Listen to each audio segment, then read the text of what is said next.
Welcome everybody. I'm Bob Sharf, and on behalf of the Numata Center for Buddhist Studies, I'd like to welcome you all to the annual Numata Lecture in Buddhist Philosophy. We've been very fortunate to have Professor Christian Coseru here for a second semester, serving as the Numata Visiting Professor of Buddhist Philosophy. Christian comes to us from the Philosophy Department at the College of Charleston.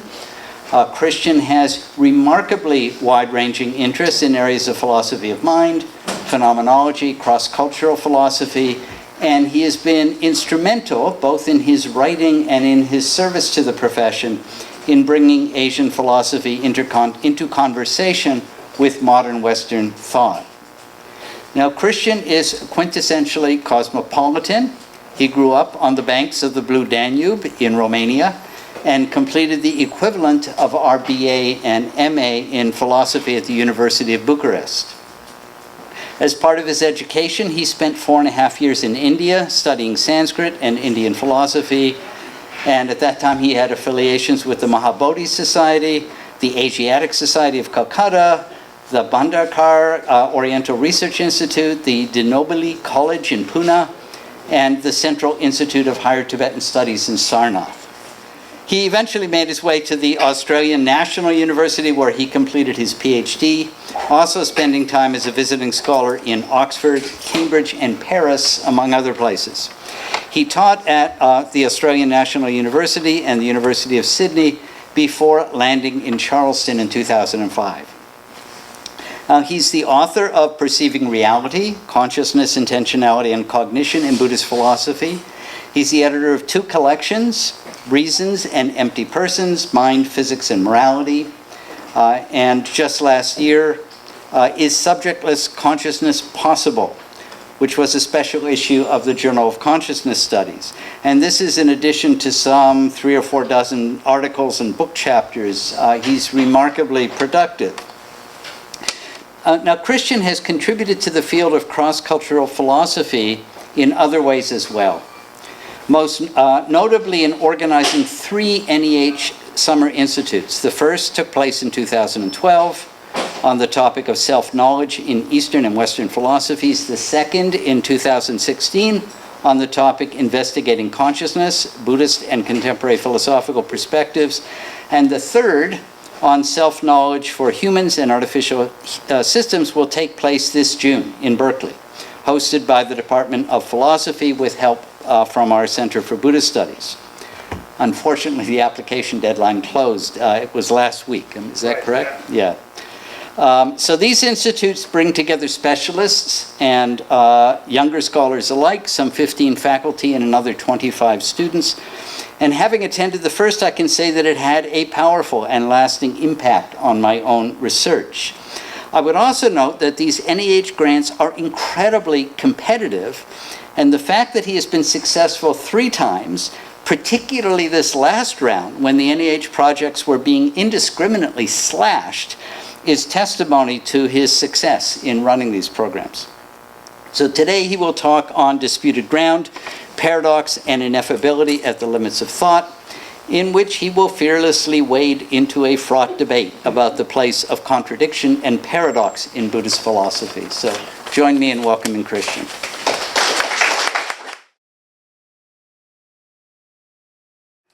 Well, thank you, Bob, for that wonderful introduction.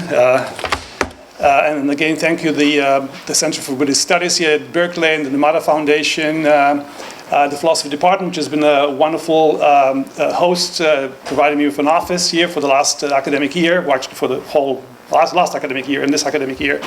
It's been wonderful to be part of the Berkeley community for this year, and I look forward to many more such ventures. So. A bit of background for the talk for today. I've avoided getting into the Madhyamaka and Nāgārjuna for much of my career for reasons that I can share with you in the cocktail hour afterwards if you want to.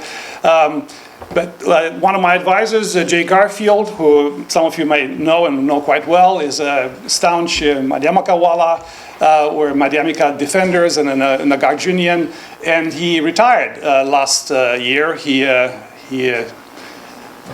hung up the hat, and I was invited to give the farewell address at Smith College on the occasion of his retirement. So, needless to say, for the last year and a half or so, I've been deeply steeped into Madhyamaka literature. So, what you're hearing today is some of the thoughts that sort of I gathered together in this sort of last year and a half or so. So as I was looking for an illustration for the talk for today, and I thought, well, disputed ground, we are sort of on disputed ground. Nothing more quintessential than disputed ground than the People's Park, right? And so I was looking for a particular illustration. I couldn't really find anything, and then I stumbled on this particular benchmarks that seem to be still a mystery here in Berkeley. Someone began putting them up apparently before the pandemic in 2019. So there they are. Welcome to Berkeley. Now stop that. Whatever you're not supposed to do in Berkeley, and Oakland welcomes you back. So you can see sort of there's this invisible lines that seem to be always a reason for some dispute. And of course there is an interesting one for Strawberry Creek. I invite you to go and explore them. In any event, so my lecture today is in 3 parts. The first part examines how recent developments in contemporary theories of grounding bear on a classical debate about what, if anything, can serve as the ultimate basis of metaphysical dependence. The second considers whether certain paradoxes arising at the limits of thought, of the kind Nāgārjuna arguably deploys, compel us to admit that reality itself may, in some sense, be inconsistent.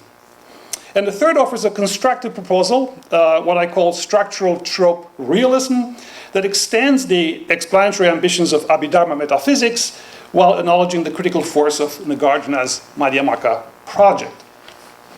So let's start with the first. Metaphysicians seek to uncover the fundamental nature of reality. To this quest for bedrock foundations, we owe, among other things, the familiar categories of substance, property, relation, structure, and event.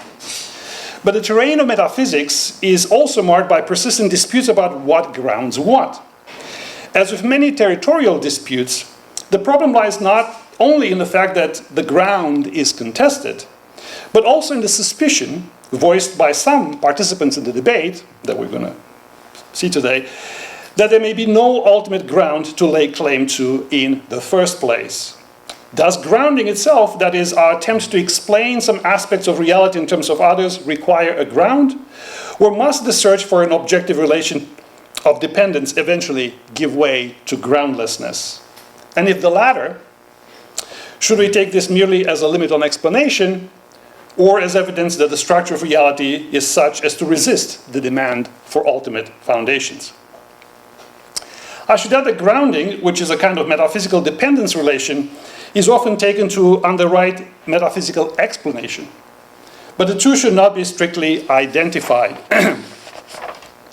After all, many dependence relations resist explanation.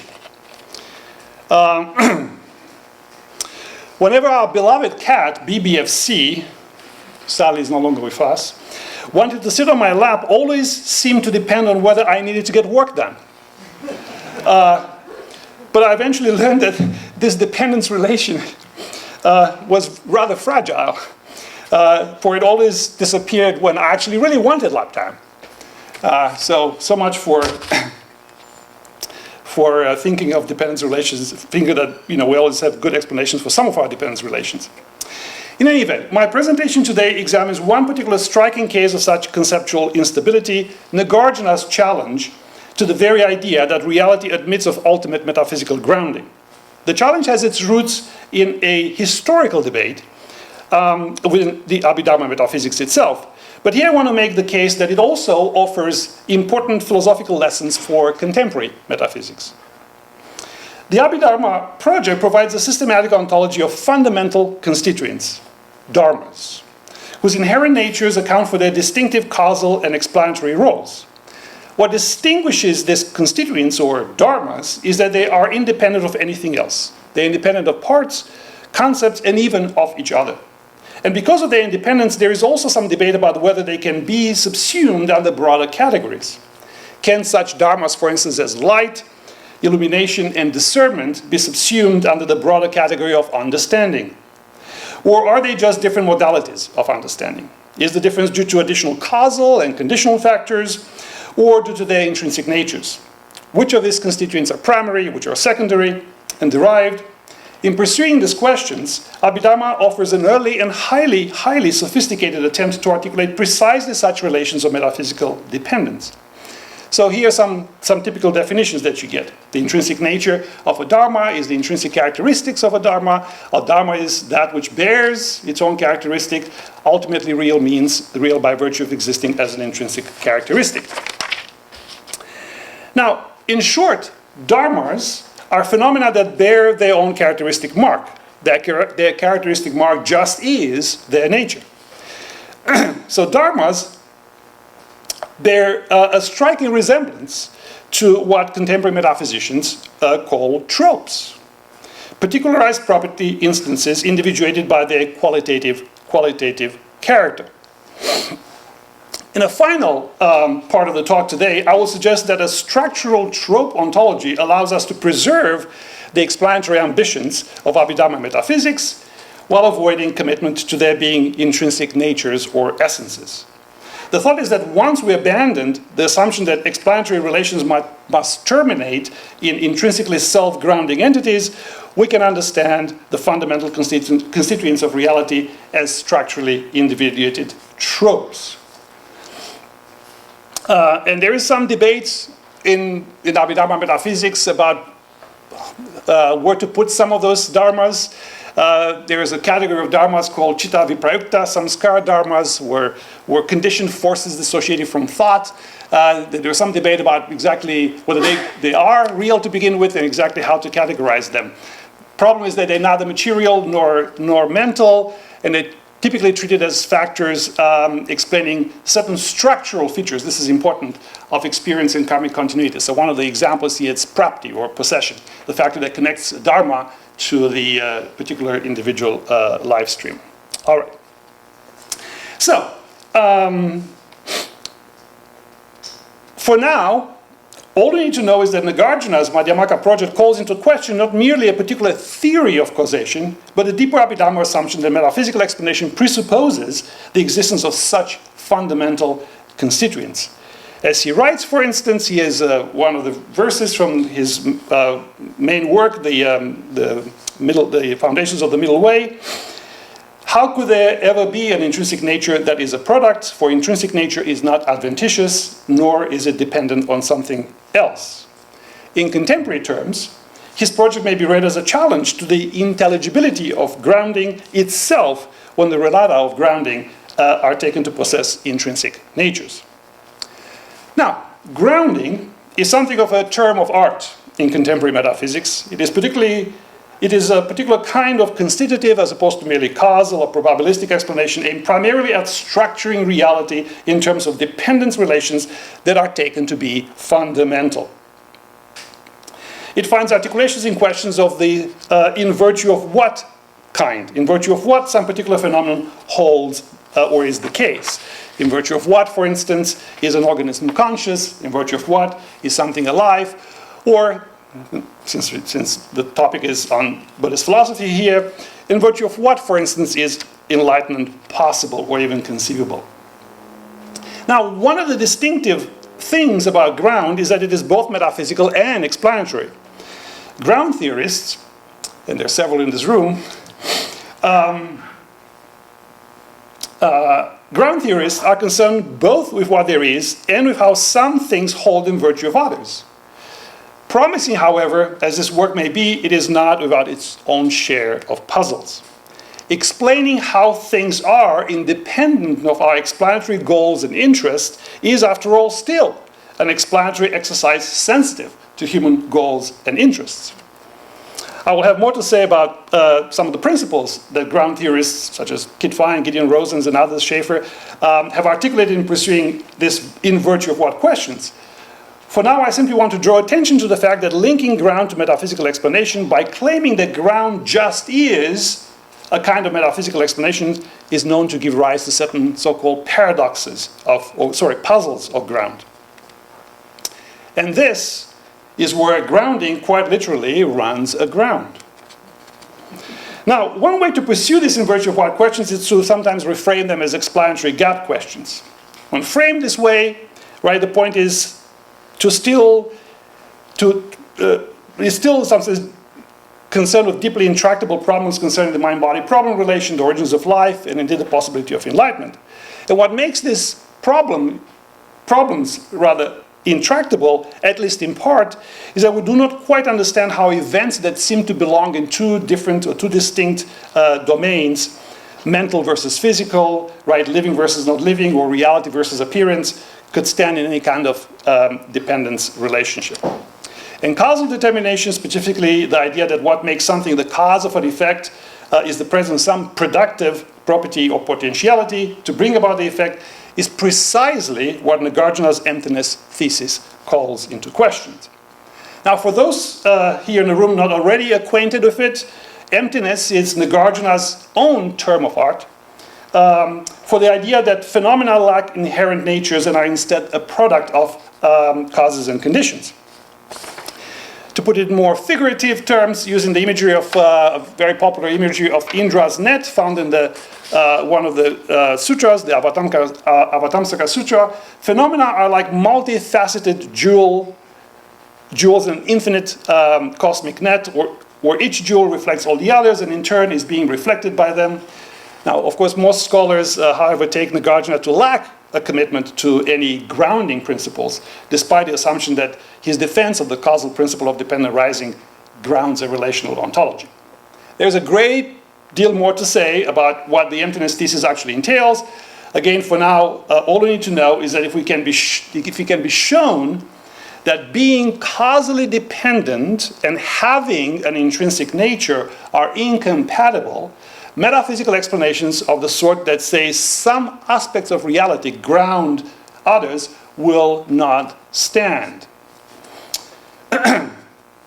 This finally brings me to the subtitle of my talk. What is it in particular that can't be said, or that pushes thought to its limits and confounds it? Ordinarily, we take language to be tightly intertwined with our thinking, and we assume that when thoughts about particularly complex and seemingly intractable states of affairs are ill-formed or imprecise, the states of affairs in question are not themselves so. Rather, it is the thought's limitation and the constraints of linguistic expressibility that account for the perceived gap between what there is and our sense-making capabilities. Reality itself, the argument goes, cannot be inconsistent or imprecise. For consistency, accuracy, and imprecision, precision are attributes of human subjects and their modes of understanding, not of things. The structure of the world and the structure of our metaphysical explanations belong in two distinct domains. So the story goes.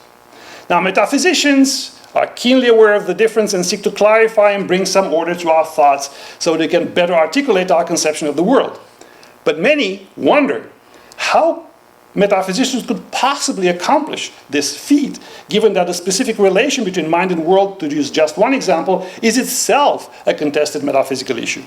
That is, the very idea of reality as such, independent of human interests, concerns, and cognitive activities, is an ontological posit that we are meant to clarify. It is not a pre-theoretical given.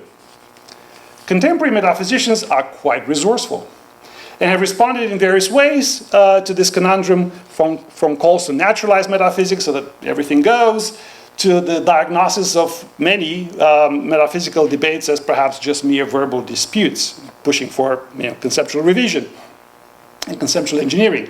And grounding theory is just one such approach. And there are several principles that cover grounding, and I just want to quickly run through this to sort of give you a bit of context. So there is anti-reflexivity, nothing depends on itself; anti-symmetry, no things depend on each other; transitivity, everything depends on anything a dependent depends on. That's a mouthful. Everything depends on something else. And when you combine these four, you get a very complicated intersection there. The good thing here is that we can rule some of these combinations out of the 16 possibilities or so. This is after Ricky Bliss and Priest. and we can narrow it down to specifically to, so we can rule out 6 by logical considerations, leaving us with 10 possibilities. And of this, the ones that we really care are the ones here. So we get atomism, nothing depends on anything. We get 3 kinds of foundationalism.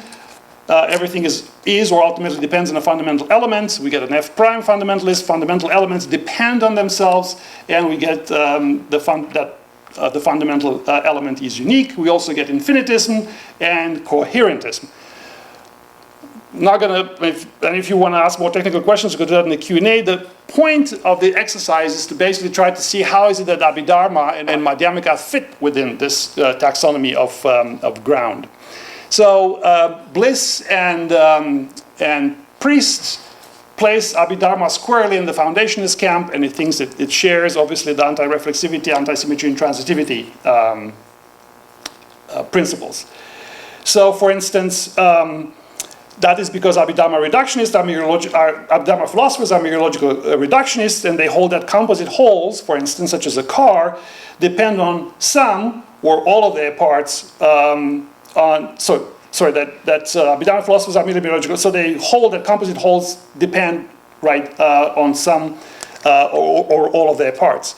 Because the car depends on its engine for its motion, and the engine depends on converting electrical energy into mechanical energy, the car can be said to depend, of course, on the energy conversion, but it doesn't, the energy conversion of the engine doesn't really depend on the whole. So we get transitivity.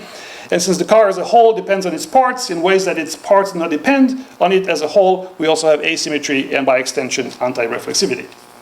Now, not surprisingly, given its critical stance on the very idea of an inherent nature, Nāgārjuna's Madhyamaka is anti-foundationalist. This would, in principle, place Madhyamaka in the category of extendability, and more specifically that of infinitism. But infinitism implies a well-defined dependent structure extending infinitely, which Nāgārjuna arguably rejects, unless one is prepared to admit that emptiness functions as a constraint on metaphysical explanation. So far, so good. But what happens when metaphysics confronts the limits of thought? One possibility is that we reach an apparent impasse, which signals the failure of our conceptual resources to capture that which cannot be said. Another, more unsettling possibility is that the difficulties we encounter are not merely semantic or epistemic, but in fact reflect the structural tension in the way reality itself can be articulated. At such limits, philosophical discourse turns to paradox. That is, paradox marks the point at which our conceptual schemas, which typically reflect a concern of how things are, begin to falter. And that brings us to the second part of my talk today, on dialetheism, Nāgārjuna, and the problem of the ontological paradox.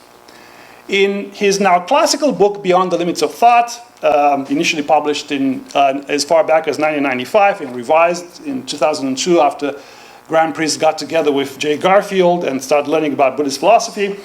In any event, Priest popularized the idea that such paradoxes are inevitable when attempting to describe the boundary between what can and cannot be thought or said. Since then, since those early, whatever heydays of naive, I shouldn't say naive, I should sort of theory and Boolean sort of dialetheism, Priest sort of went further afield, teamed up with J. Garfield, as I said, Yasuo Deguchi, Ricky Bliss, and of course, eventually Bob Sharf at Berkeley, to argue that much like some philosophers in the West, right, think of Kant, Hegel, Wittgenstein, Heidegger, philosophers in the Indian Buddhist and Chan Zen traditions also discovered and explored a series of paradoxes that arise at the limits of thought, and that some of these paradoxes are actually true dialetheas. In some particular collaborative work, specifically with Deguchi and Garfield, 2 claims in particular are advanced. First, that the presence of contradictions in Buddhist texts beyond Nāgārjuna and his Madhyamaka tradition, specifically in Dōgen and Chan Zen traditions, is proof that dialetheism provides a useful lens for the interpretation of Buddhist texts. And second, that when reconstructed this dialectic lens, some arguments found particularly in Nāgārjuna can serve as live options for challenging certain well-established positions in contemporary metaphysics. That is because, as Dialetheism, these paradoxes do not simply concern the limits of expressibility, rather, they go one step further to include claims about ontology. So my discussion here will simply be limited to Nāgārjuna's work, and there are two issues to consider here: whether Nāgārjuna himself endorses paradoxes, and whether the move from recognizing the possibility of semantic paradoxes to the idea that reality itself is inconsistent is a legitimate move. So I will not address the first question in detail. Suffice it to say that opinions on the matter vary, with some taking the view that the interpretation is clearly misleading, while others argue otherwise. Sideritz, who has been pushing against this dialectic interpretation, argues that when the Buddhist philosophy utters something that appears contradictory, the purpose is not to assert a true contradiction, but to generate Paul Grice-style conversational implicature. The apparent contradiction signals that the question under discussion rests on a false presupposition, for example, the assumption that there are ultimate real entities possessing of intrinsic natures. In this sense, the tetralemma, the fourfold lemma that Nāgārjuna uses, functions as a reductio device aimed at undermining the conceptual framework that generates the problem in the first place, rather than as an endorsement of contradiction. Tom Tillemans, on the other hand, thinks that the dialetheist interpretation is clearly possible, but within a sort of stricter context. It also aligns this dialectic interpretation with several other efforts to make sense of Nāgārjuna's work. Questions about whether Nāgārjuna is a dialetheist aside, I want to focus now on the more radical implication that some of Nāgārjuna's arguments against intrinsic nature, svabhava, together with the paradox-generating logic of the tetralemma, lead not just to ineffability, to the realization that the nature of things can be meaningfully said or conceptualized, but to contradictory ontological claims. So, let me say something about probing the limits of thought. Now, as Priest with Garfield and Deguchi have themselves recognized, attempts to diffuse seemingly contradictory statements in certain Buddhist texts by reading them metaphorically, or by associating them with reductio ad absurdum arguments, or even with the so-called Buddhist practice of upaya. This is sort of skill and means. In other words, you address the audience or address the issues by exercising skill. Are indeed legitimate. However, not all contradictions can be resolved in this way. Indeed, some are meant to be taken literally, they argue, as exemplifying the presence of an ineffable reality. And the argument for the view is found in several verses. Let's see if I have, no, I guess I don't have them there. Yeah, all right, so it's found in several verses. From the Mūlamadhyamakakārikā. I'll read you a couple of them, and then I'll get to the ontological, to the paradoxes that they articulate. So, for instance, empty should not be asserted, non-empty should not be asserted, neither both nor neither should be asserted. These are used only nominally. Whatever is dependently a reason, that we call emptiness, that is dependent designation, and it itself is the middle way. Now, on the basis of verses such as this in the MMK, in the foundation of the middle way, the Mūlamadhyamakakārikā, Deguchi, Priest, and Garfield identified three types of contradictions that they claim Nāgārjuna is actually committed to. And there they are. The semantic paradox: there are no ultimate truths, and it is ultimately true that everything is empty. That is, there's no ultimate reality. Ultimate truth is the truth about such reality. Ultimate reality provides the truth makers of such claims. Therefore, there is no ultimate truth. But there is at least one truth, namely that it is empty. Then there's the ontological paradox, that things have no nature, and that is their nature. That is, to be empty is to be empty of certain things, intrinsic properties. Everything is empty, right? Everything lacks intrinsic properties, and so has no intrinsic natures or properties. But something is an intrinsic property X if it only would have it, if even X were the only thing in existence. Therefore, being empty is the intrinsic property. For being empty, it is part of something's nature. And of course, the expressibility paradox. There are no ultimate truths, but there are, for example, that is one. ultimate reality is non-dual. One cannot therefore apply concepts to it, so it is ineffable. But one can say things about it, like, saying that it is ineffable, for instance. So there are ultimate truths. Now, what we have here is not simply a new reading of Nāgārjuna that takes him to be endorsing contradictions. Rather, the claim is that, and I quote, Madhyamikas ought to endorse this contradiction since they follow from their doctrines. And here's how I reconstruct what the argument looks like. In one of his other texts, Nāgārjuna, this is a text where Nāgārjuna engages in sort of polemical disputes, particularly with the Nyayikas. So in response to certain charges that he's using sort of faulty logic, for instance, that affirming the truth of the emptiness of all things undermines a commitment to his own assertions, that his assertions do not imply a commitment to convention-independent phenomena. That is, in keeping with the doctrine of emptiness, Nāgārjuna rejects any semantic theory that implies that things are understood to be the way they are in and of themselves, independently of other things. That's kind of the first premise. The second premise is Nāgārjuna's preferred statements about ultimate truth, namely that all things are empty of anything that could stand as an essence, are to be taken at their face value, because analysis establishes that things cannot be any other way. And premise 3, that there cannot be any way for things to be other than empty, is an ultimate truth about them. Therefore, Nāgārjuna puts forward a contradictory view, in this case a paradox of expressibility. So the argument is meant to demonstrate that Nāgārjuna succeeds in saying the unsayable, namely that all things are empty of ultimate existence, and in establishing what he says as the ultimate way about how things are. The dialetheic interpretation does not serve merely as a historical gloss in this case. Rather, the goal is to reclaim his thought as an invaluable contribution to advancing the idea that Madhyamaka is committed to ontological paradoxes, of which there are very few, at least in the Western philosophical literature. So they argue. That is, the conclusion that fundamental ontology is impossible, argue Garfield, Priest, and Deguchi, is, and I quote, a fundamental ontological conclusion, and that is the paradox. In other words, emptiness is not simply a better predicate that spells out how to talk about things in non-reifying ways. It is also, and more importantly, a statement about how things actually are. Things don't have natures that they share with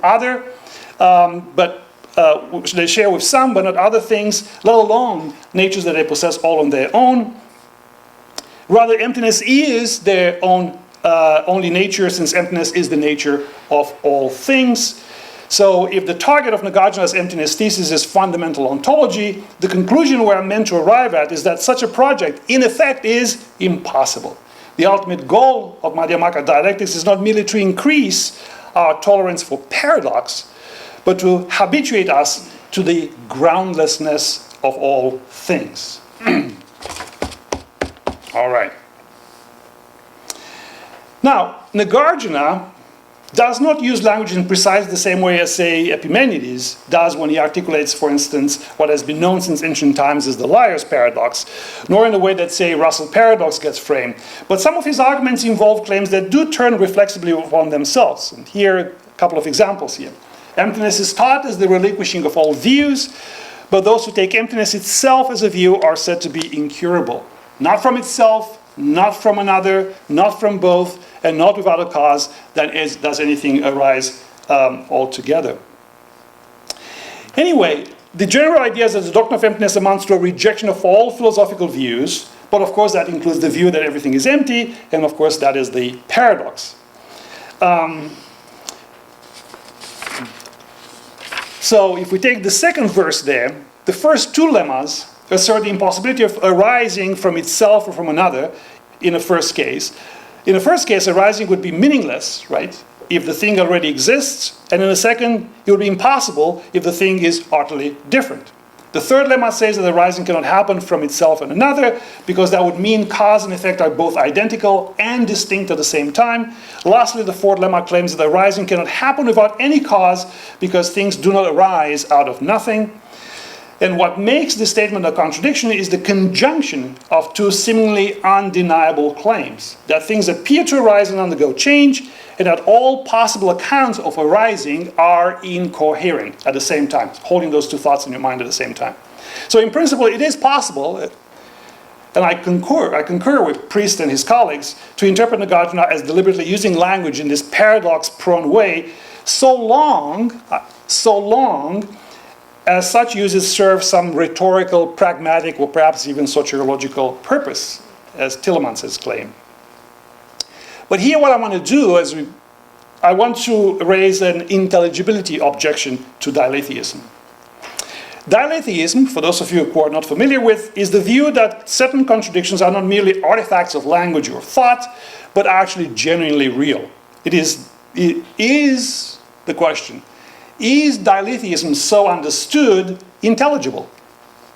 It remains to this day a controversial view, and one from which Priest himself, I've had some email exchanges, apparently has distanced from in recent years. But its reliance on formalized approaches to solving paradoxes, such as paraconsistent logic, does seem to make it intelligible. And I could go on and talk about the enclosure schema, but I'll leave that aside in the interest of saving time. Critics of Dialetheism have pointed out, for instance, that a thoroughgoing Dialetheist theory is self-undermining. Because paraconsistent solutions to semantic paradoxes, such as the liar's paradox, imply that the theory's own assertions, right, are likewise both true and false. And there are stronger metaphysical objections, which point out that the very idea of inconsistent objects is unintelligible because contradictions are features of discourse, not of reality. And there's this sort of line of thought that I want to develop in the remainder of the talk. So, if Nāgārjuna can be plausibly read as endorsing the view, at least in the Mūlamadhyamakakārikā, that fundamental ontology is impossible because reality is fundamentally inconsistent, then his Dialetheist stance faces the same intelligibility objection. For something to be deemed inconsistent, there must be some basis, right, to assert the difference between what is and what is merely and what is not consistent. Arguably, one would also require an interpreter, someone or something that disambiguates between the two, that would not himself or itself be a product of these discursive practices. This line of argument takes as its starting point a basic axiom, that of metaphysical dependence. Grounding theorists are very concerned about. Appearing entities owe their appearance to something more fundamental, or at least to something that has greater explanatory purchase. They also appear for someone, or at the very least, have this someone as the basis for their designation. If the latter does not constitute a more fundamental level of reality beyond the surface of things, it becomes difficult to explain how the being of things as emptiness differs from their being as nothingness, which is why Nāgārjuna is historically accused by including his fellow Buddhists of being a nihilist. Simply repeating the doctrinal point that what is being denied to things is not their existence, but their own nature or essence, is not going to be of much help if their mode of existence lacks any defining characteristics. So, for Priest and Garfield and Deguchi, they quite clear that for the dialectic interpretation to work, the Madhyamika must be seen to argue for a particular metaphysical stance, that of the essencelessness of things. And specifically, the view that the essencelessness of things, the fact that things do not have any essence, is also tantamount to their non-characterizability. That is, because they don't have an essence, they also cannot be described or characterized in any coherent way. So let me articulate an objection to this position here. Now, a typical objection would be that is to appeal to the structure of dependence relations, to argue that dependence need not simply imply a hierarchy of being or a fundamentality constraint. Being dependent on something more fundamental is just one way of conceiving of the structure of dependence relations. One could also imagine that dependence relations are part of a causal web, for instance, that extends indefinitely, or as part of a looping causal chain. I think Bob Sharf has made that point. But even bottomless and looping dependency relations demand at least modal grounding, because between what is and what merely appears, what is necessarily the case, what is merely contingent, beyond purely semantic and logical relations between them. Now, Priest and his collaborators might object that insofar as dependence relations are not grounded in anything like the way things are, in and of themselves, there's no need for modal grounding. But the thesis of emptiness is a statement about the way things are, even though presumably the Madhyamika has no thesis of his own. Rather, the Madhyamika statement is merely contingent on views that take other people who take the way things are to entail something else, for instance, that they possess some sort of an essence. But the contingency relation cannot itself be based on something that is merely contingent, for that would risk incomprehensibility. As the common Indian philosophical example goes, there cannot be such things as the son of a barren woman. Kin relations depend on the presence of some essential features, such as reproductive fitness. So the property of being a mother or an uncle is not contingent. There are no such things as sonless or daughterless mothers. There cannot be aunts and uncles without there being nieces and nephews. It would appear thus that the essencelessness of things does not, after all, induce their non-characterizability if modal grounding is inescapable. So, one more thing with Nāgārjuna here before we move to the third part of the talk.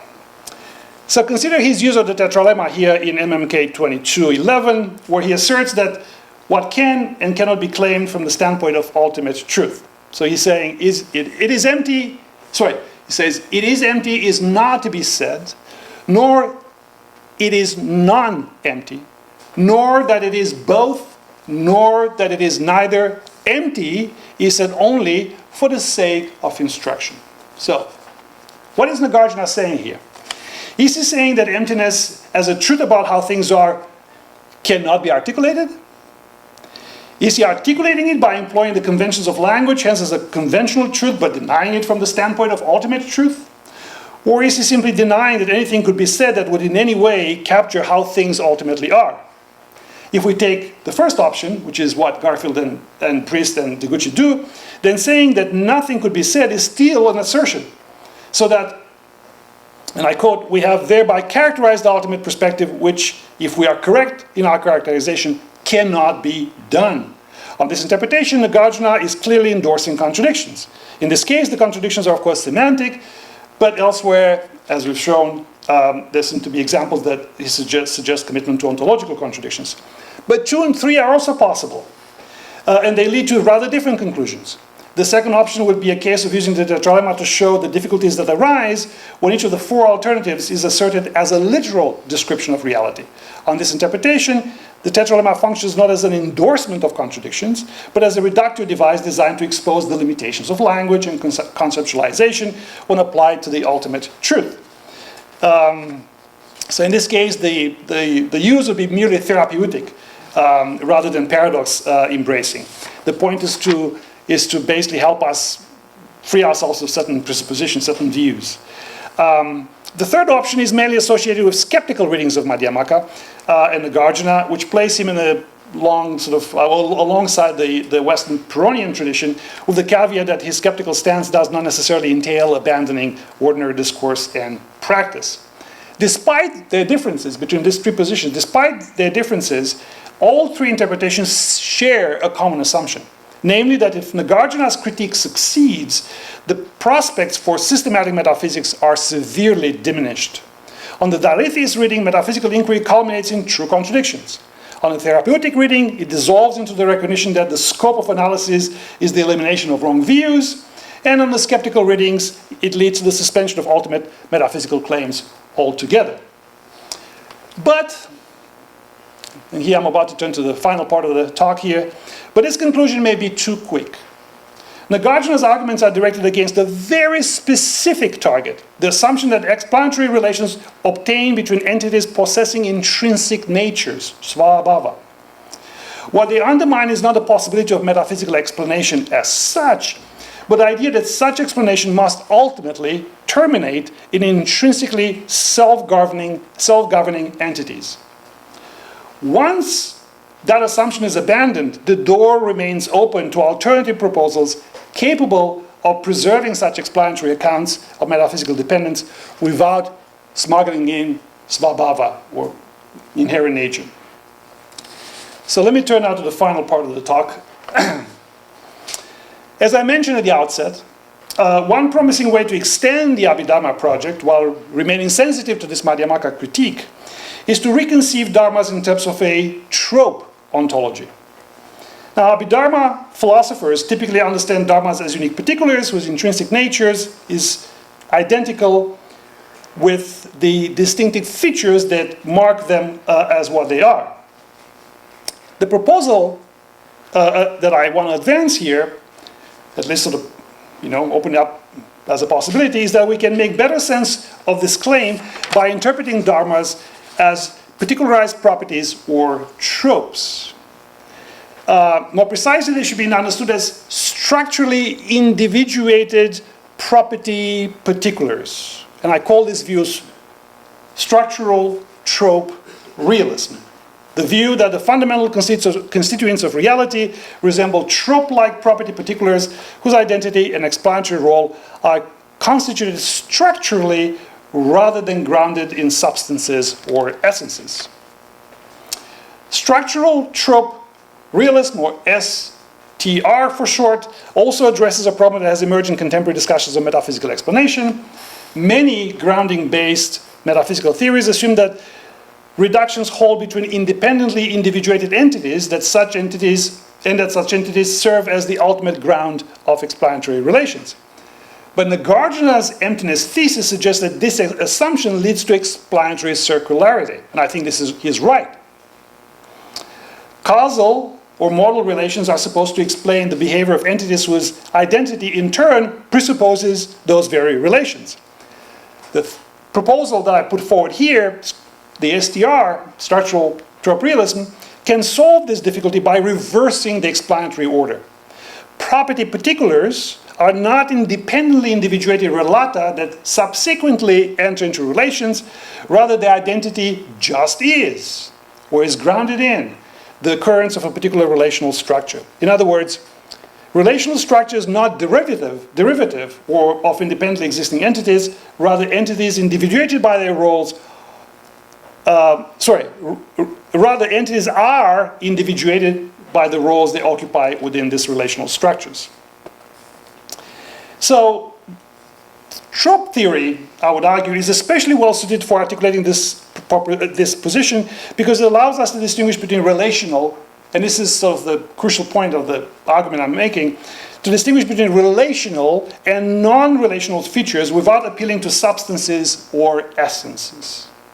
If Abhidharma metaphysics can be plausibly interpreted as articulating a structurally oriented trope ontology, then being a product of causes and conditions need not be incompatible with exhibiting intrinsic qualitative features. What the Madhyamaka critique undermines is not the existence of intrinsic qualitative features as such, but the idea that such features constitute self-sufficient metaphysical grounds. Structural trope theory, therefore, preserves the intelligibility of model explanation. Explanatory relations remain real features of the world, even though the entities participating in them lack their inherent nature in a sense that Madhyamaka is very much concerned about. It is important here to distinguish two senses in which a feature may be called intrinsic. A feature may be intrinsic in the modest sense of being a particular qualitative aspect, but a feature may also be intrinsic in a stronger metaphysical sense of being self-grounding, for instance, or independent of all relational conditions. The Madhyamaka tradition in Nāgārjuna targets mainly this latter notion, not the first one. And there is, not surprisingly, Priest and Garfield have thought of such possibilities and have articulated a sort of an objection. And the objection reads something like this. Let's see. All right, I'll just read out the objection. So they basically say something like this. We can imagine a desperate strategy to avoid this paradox, right? The paradox that if all things are empty of intrinsic nature, does this not entail that the structure of appearing things gives rise to genuine contradictions? So they say we can imagine a desperate strategy to avoid this paradox. It might be suggested that though it is in the nature of things to be empty, this is not an intrinsic nature. But what is an intrinsic nature? And then they give some sort of an account and basically suggest that we can imagine a possible world in which this world may say they may be impossible or impossible, and imagine an impossible world. Since everything else has gone out of existence in this world, there's one thing, X, that has no parts, and there is nothing with which this X can causally interact. Since the being of X does not depend on these things, however, X is still one thing, they say. It has the property of unity. What X is, therefore, does not depend on certain properties. So emptiness is the intrinsic nature of the thing that exists. But this response, I would argue, rests on an equivocation between the two distinct senses of svabhava. Oops, I guess okay, all right. I seem to have missed a slide there. So on the one hand, it can refer to the distinctive features that characterize a particular thing, but this interpretation presupposes a substance-attribute framework, and Abhidharma metaphysics operates, I argue, differently. Although, of course, Buddhist metaphysicians do not draw the strict Vaisheshika or Aristotelian distinction between substance and attribute, they do distinguish between two modes of existence as particulars as things conceived on the basis of these particulars.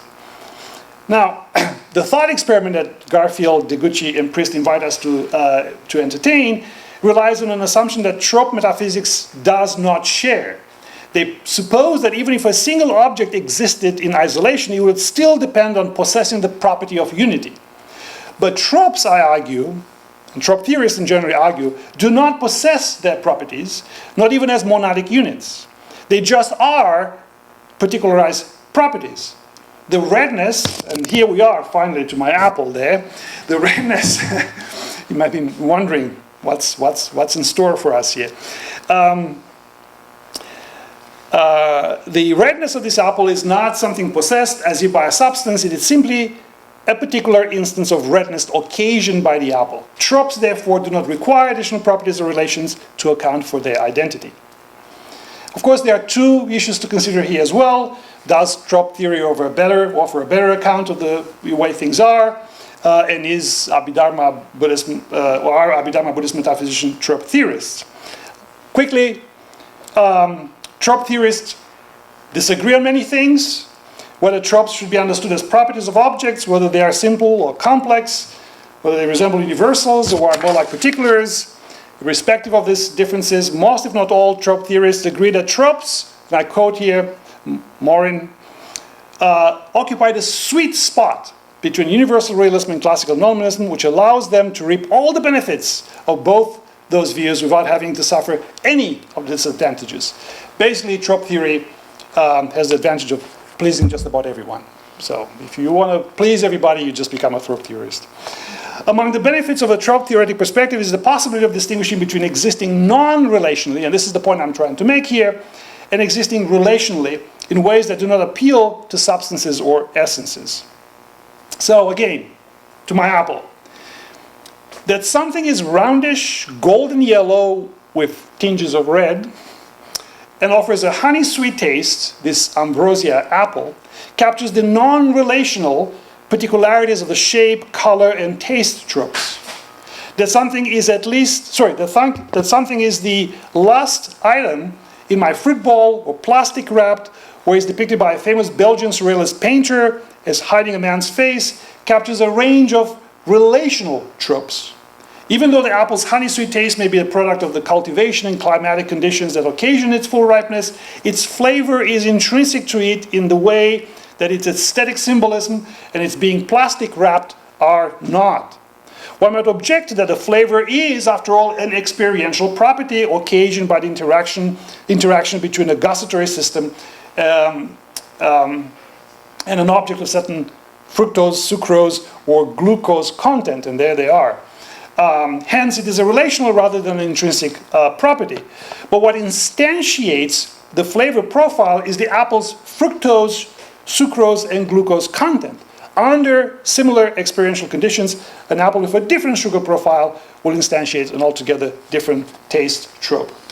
No apple essence, in the ontological rather than the culinary sense, sets apples apart from oranges or quinces. Rather, it is intrinsic to this apple varietal that its elements occur in just the right sort of preponderance, and is the latter that sets this varietal apart from all others. Being the last item in my fruit bowl or plastic wrapped is an extrinsic property that defines the apple's contingent relations to other things in the world. So a trope theoretic account allows for an ontology where some relations, atomic and chemical bonds, are more fundamental than others: product storage, preservation, and aesthetic representation. Are Abhidharma Buddhist trope theorists? I argue, and I'm not alone here in making the case, that yes, they can possibly interpret it as being trope theorists. The basic point here, and I'm at my conclusion, is that the conception of dharmas as trope-like helps us retain the demand for ground without smuggling in the very notion of intrinsic essence that Madhyamaka arguments were designed to dismantle. So to sum up, I've argued that there's a long way from claiming that self-referential language is prone to paradox to claiming that the reality itself is somehow inconsistent. We can take the Madhyamaka critique of intrinsic nature to undermine a particular conception of metaphysical grounding without eliminating the possibility of structural forms of ontological dependence altogether. Still, Nāgārjuna's, and more broadly the Madhyamaka critique of essentialist ontologies, whether the mereological, dispositional, or natural kind variety, is, I think, largely correct. And there continue to be efforts to argue that ontological paradoxes are real because they arise from inconsistent ontologies.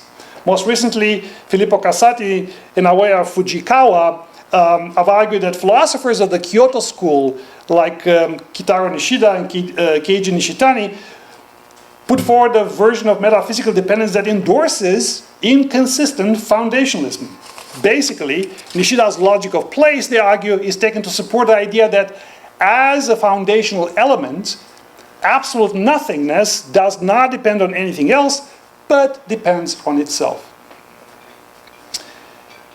But there are other, less esoteric ways to pursue explanatory projects in metaphysics that escape, I think, this critique. Specifically, I've argued that structural trope realism may be one of them. The alternative proposal I offer here did not endorse the principle that grounding must be well-founded in the sense of terminating in some ultimate numinous or non-dual reality, a reality that is ineffable and therefore susceptible to paradox. Those who think that Dialetheism or true contradictions concern our experience of the world rather than the world itself would perhaps agree with the famous anecdote attributed to Chan master Qingwan Weixin, right? That before awakening, he saw mountains as mountains and rivers as rivers. Then after some meditative practice, he saw that mountains are not mountains and rivers are not rivers. But once awakened, he realized that after all, mountains are just mountains and rivers are just rivers. The difference, if any, is a matter of perspective. Although, as Bob Sharf here has convincingly argued, to see them as different in any respect is to fall from the path. Beware. Bob also reminds us that unlike the Madhyamikas in India and Tibet, who sought to avoid accusations of embracing contradictions and thus risking incoherence,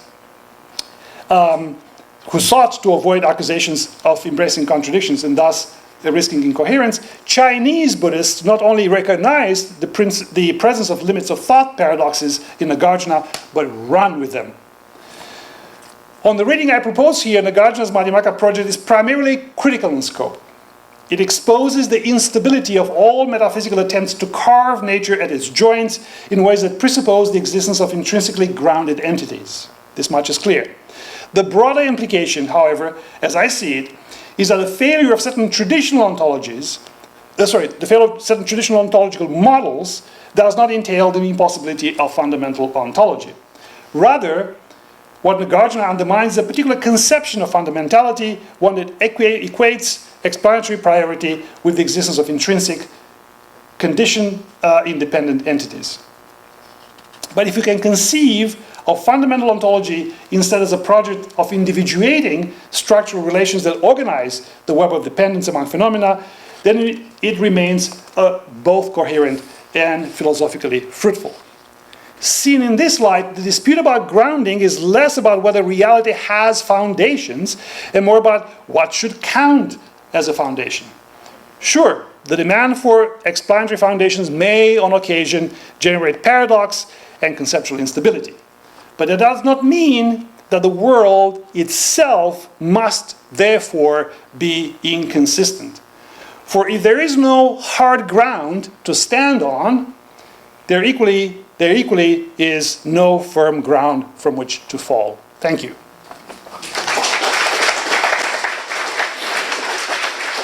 Yes, I wanted to clarify between this substantiality and the trope structure.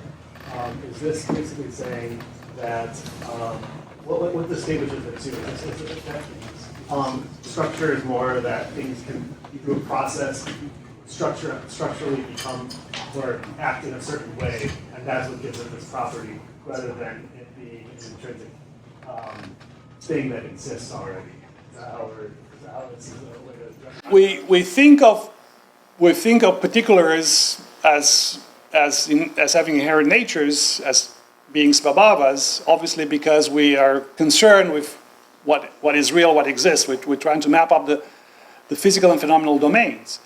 But the mapping itself turns our characterizations into svalakshanas, into particulars or collections of particulars. So whilst our metaphysical commitments invite us to think, and I think this is where Nāgārjuna is right to push against the idea that to the extent I can characterize a thing, that thing has to have inherent properties of some sort.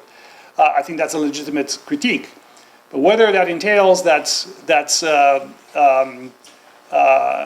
what the Abhidharmikas are doing is embracing a wholehearted substantialist ontology, that's up for dispute. That's basically.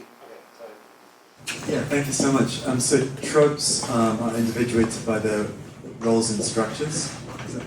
And I was wondering if you could tell me what a role in a structure is, and whether, if you do answer that, does that mean that these tropes have essences? So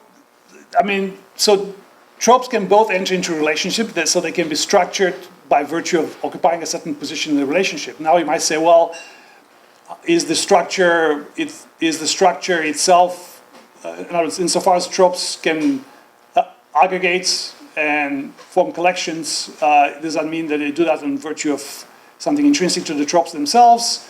I would say that yes, they are what you might call particular tropes, particular sets of properties that seem to suggest they possess the property uniquely or essentially, if you want to put it that way, but that doesn't rule out entering them in any kind of structural relations with other kinds of tropes. Is the structure a ground? Oh, is the structure a ground? Well, it's insofar as it provides a good, account or explanation about how this trope, explains, this collection of tropes explains the other. Yes, it's a ground insofar as you couldn't have this if you didn't have the other. We couldn't have the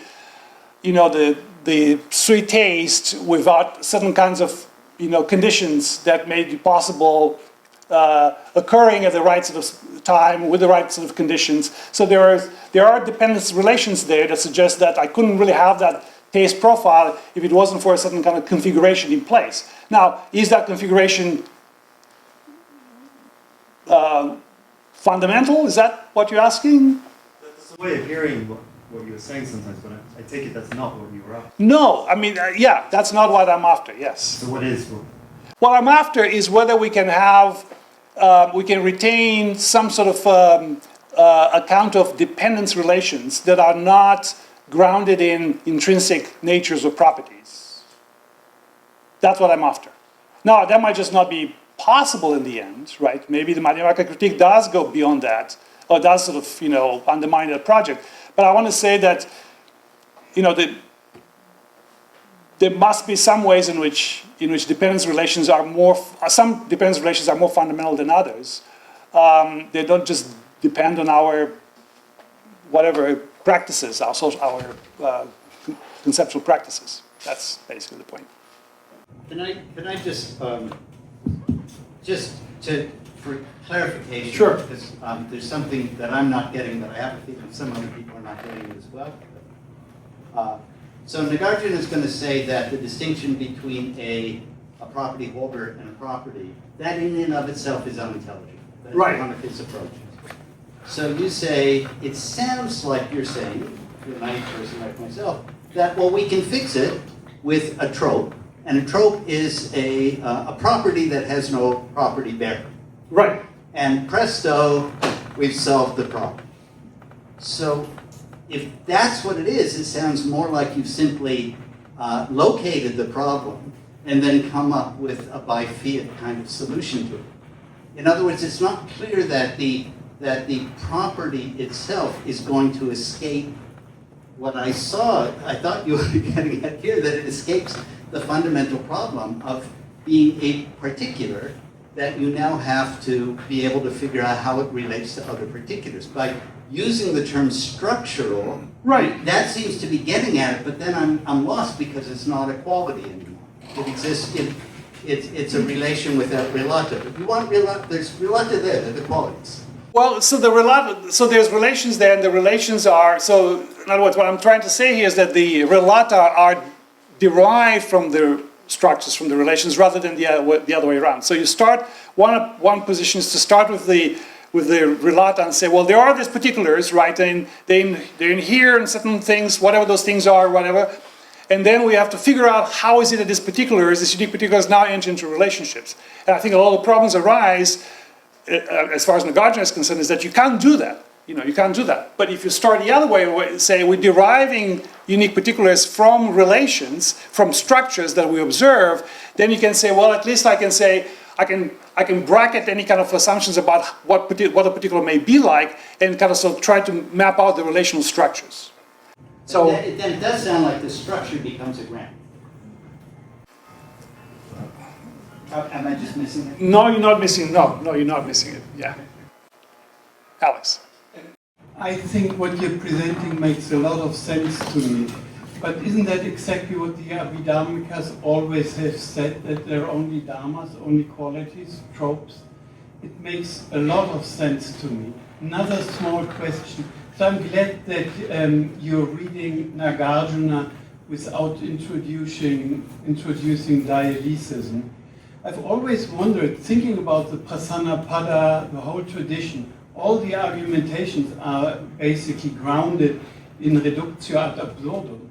And this, if we allow for A and non-A at the same time, the entire edifice of scholastic literature seems to collapse. Yeah.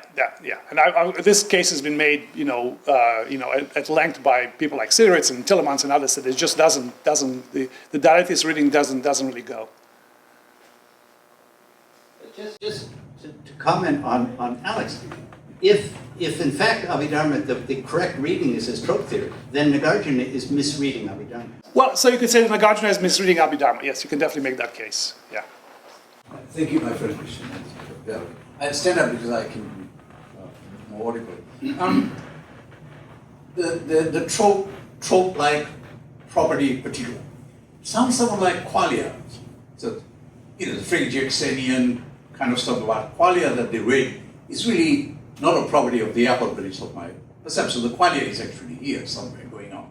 So if that's the case, I'm not sure how you're going to even groundlessly ground it in a structure, that the structure is really given by consciousness. So that could be one problem, which also brings up the issue of perspectives as well.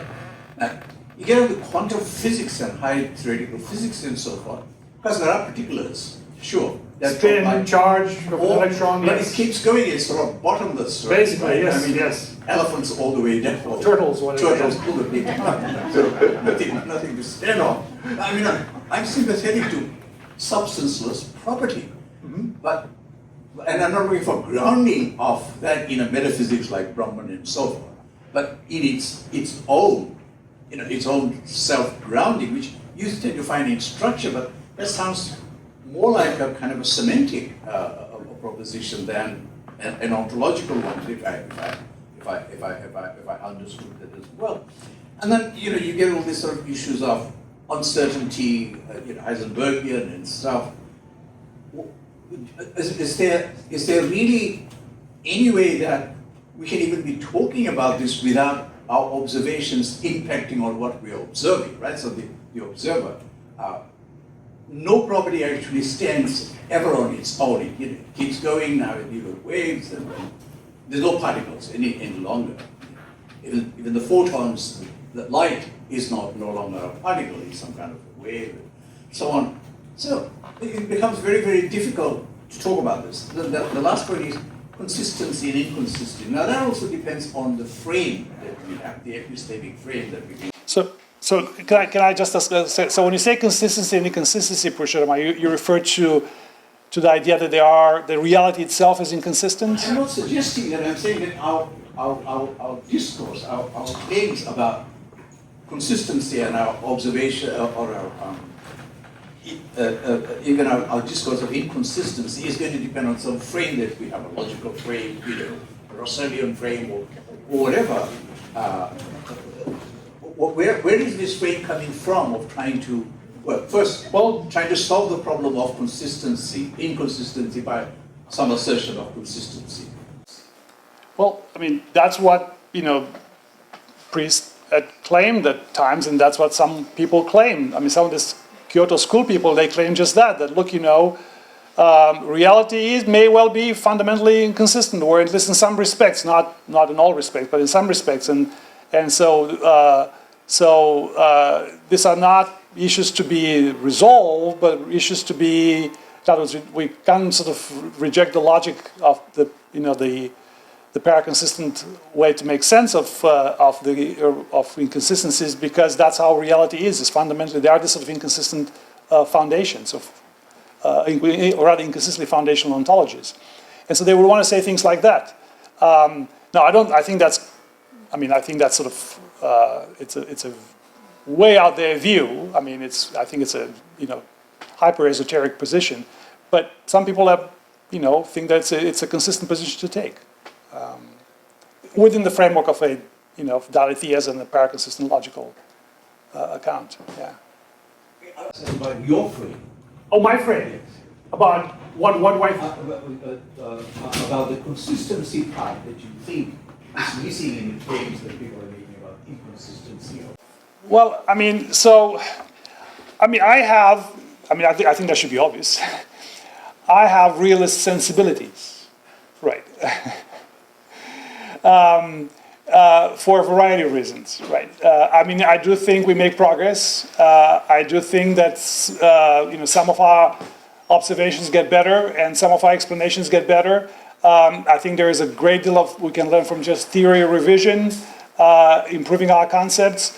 And what I'm suggesting here is that I think the Abhidharmikas are probably doing the same thing. I mean, they're probably trying to map the mental domain, and of course they run into, I mentioned Praptya, they run into some issues like this is mental or physical. I'm not quite sure. I have to revise my conception of the mental and the physical to be able to move beyond this debate. Are these dharmas are dissociated from thought? Well, in what way? I can even talk about something being dissociated from thought if I can still conceptualize it, right? I can see how Nāgārjuna comes in there and says, sorry, you can't do that. This whole project is, it can't get off the ground. Fundamental ontology is impossible. Give up, right?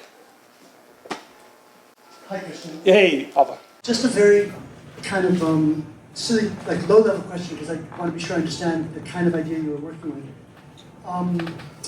When you talked about the apple or its color, and then you talked about the sucrose content, and so I'm just curious where you were locating the structure, what the relevant structure was. So were you thinking of the microchemical structure that, in some sense, on which the perceived taste depends, or when you're thinking of, and this is maybe related to the previous question, when you're thinking of the quality space in which the flavor inheres.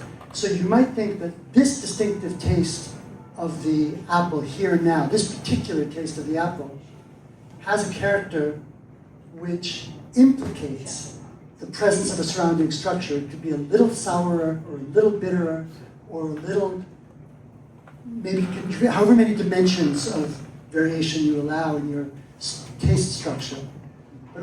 And you could think that the way it tastes to me now already gives me all this information about the ways it's not in relation to other space.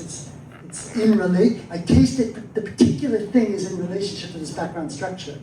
So you couldn't imagine the particular without the background structure. Yeah. But it's not exactly dependent on it. It's just, it exists in structure.